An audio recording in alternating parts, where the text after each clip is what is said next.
ধামরাই একটি 4তলা ভবন অপর একটি 7তলা ভবনের উপর হেলে পড়েছে। এ ঘটনায় ওই ভবনের বাসিন্দাদের মধ্যে চরম আতঙ্ক ছড়িয়ে পড়েছে।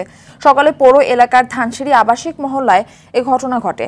পৌর মেয়র গোলাম কবির বলেন, সকালে ধানসিঁড়ি আবাসিক এলাকার জিয়া শিকদার নামের এক ব্যক্তির একটি 4তলা ভবন আর একটি 7তলা ভবনের উপর হেলে পড়ে। এ ঘটনায় 4তলা ভবনে ফাটল দেখা দিয়েছে। ধামরাই ফায়ার সার্ভিস ও পৌরসভার কর্মকর্তারা ঘটনাস্থলে গিয়ে ভবন দুটি ঝুঁকিপূর্ণ ঘোষণা করে ভবনের বাসিন্দাদের সরে যাওয়ার নির্দেশ দেয়।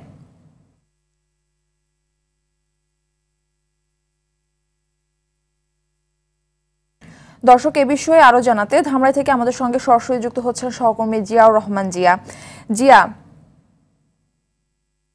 জিয়া, ভবন দুটির এখন কি অবস্থা আছে এবং বসবাসকারীরা ভবনটি ছেড়েছে কিনা জানাবেন। আমি এই মুহূর্তে আছি ধামরাই পৌরসভার 3 নং ওয়ার্ড ধানসিঁড়ি যে হাউজিং সোসাইটি, সেই হাউজিং সোসাইটির সামনে। আপনি ইতিমধ্যে বলেছেন যে ধামরাইয়ের যে ঘটনাটি ঘটেছে, যে 4তলা একটি ভবন 7তলা একটি ভবনের উপর হেলে পড়েছে, এবং আপনাকে যদি একটু দেখাই যে সেই যে 7তলা ভবনটির পাশে যে 4তলা ভবনটি, এই 4তলা ভবনটি মূলত 7তলা ভবনের উপর হেলে পড়েছে। আমরা যেটি জেনেছি যে এই যে 4তলা ভবনটি, এই 4তলা ভবনটির এই যে অংশটুকু দেখছেন, এটি হচ্ছে ভবনটির বর্ধিত অংশ। এই জায়গাটিতে রাস্তা ছিল, ভবন মালিক এটিকে রাস্তা দখল করে তিনি তার জোরপূর্বক এই জায়গাটিতে তার ভবনের সাথে সম্পৃক্ত করে এই যে বর্ধিত অংশ করেছেন, এবং বর্ধিত অংশ যেটি করেছেন সেটিতে কোনো নিয়ম মানেনি, যার কারণে নিয়ম বহির্ভূতভাবে এই ভবনটি এবং নিম্নমানের যে কাজ হয়েছে সে কাজের উপরে ভর করে এই ভবনটি তার অবস্থান ধরে রাখতে পারেনি এবং পার্শ্ববর্তী 7তলা ভবনের উপর হেলে পড়েছে। আমরা এই ব্যাপারে ধামরাই পৌরসভার যিনি মেয়র গোলাম কবির, ওনার সাথে কথা বলেছি। উনি যেটি বলেছেন যে সংবাদ পাওয়ার পরপরই উনি পৌরসভা থেকে তার টিম পাঠিয়েছেন এবং তারা এটি পরিদর্শন করেছেন। ইতিমধ্যে 4তলা ভবন এবং 7তলা ভবন দুটিকেই তারা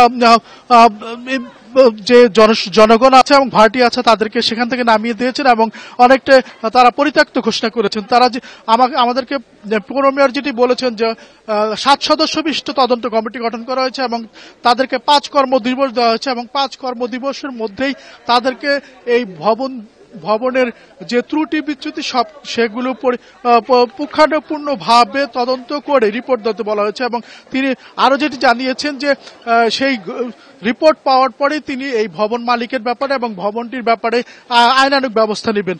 আমরা কথা বলেছিলাম এখানকার ফায়ার সার্ভিসের ব্যাপারে।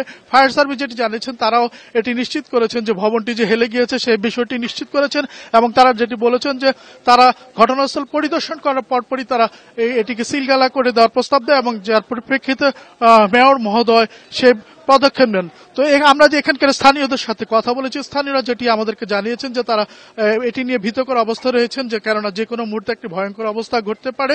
তো সব মিলিয়ে এখানকার যে ভবন দুটি রয়েছে সেটি পাশাপাশি দাঁড়িয়ে আছে, এবং এখানে কোনো ভাড়াটিয়া বা কেউই নেই। তো যে ধরনের নিরাপত্তা ব্যবস্থা রাখা দরকার সেটি তদারকি করছেন ফায়ার সার্ভিস এবং পৌর কর্তৃপক্ষ। তো এই ছিল ধামরাইয়ের যে ধানসিঁড়ি হাউজিং সোসাইটি, সেই হাউজিং সোসাইটি থেকে এখানকার সর্বশেষ পরিস্থিতি। মারফি, অসংখ্য ধন্যবাদ আপনাকে।